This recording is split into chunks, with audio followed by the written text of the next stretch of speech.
რა არის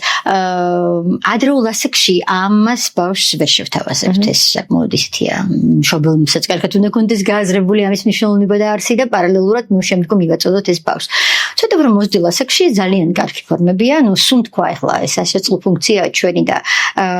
გაცნობიერებულად თუ ვასუნთქებთ მაგალითად ბავშვს ან ვეტყვით ავუხსნით ამის მნიშვნელოვნებას რას ნიშნავს ეს რომ აი დავუშვათ ჩავისუნთქეთ რაღაცა ნეგატიური ფაქტორი გარედან და შემდგომ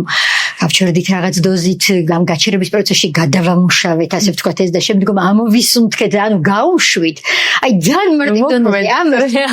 რა თქმა უნდა ეს ფანტასტიკური მეთოდია ოღონდ ნახეთ როგორ არის მნიშვნელოვანი არის ის რომ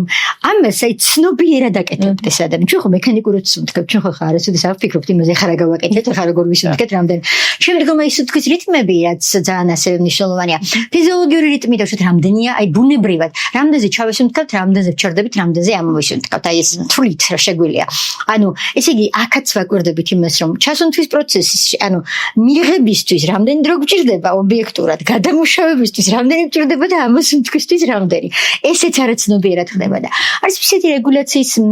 სუნთქვის მეთოდები მაგალითად სტაბილური სუნთქვა როდესაც აი მეტი ემოციური სტაბილურობა ჭირდება აი თავაზობთ გარედან დაუშვათ აი 4 ასეთი სუნთქვა 4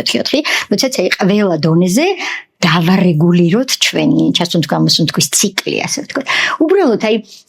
ყველაფერი ძალიან მარტივია სამყაროში.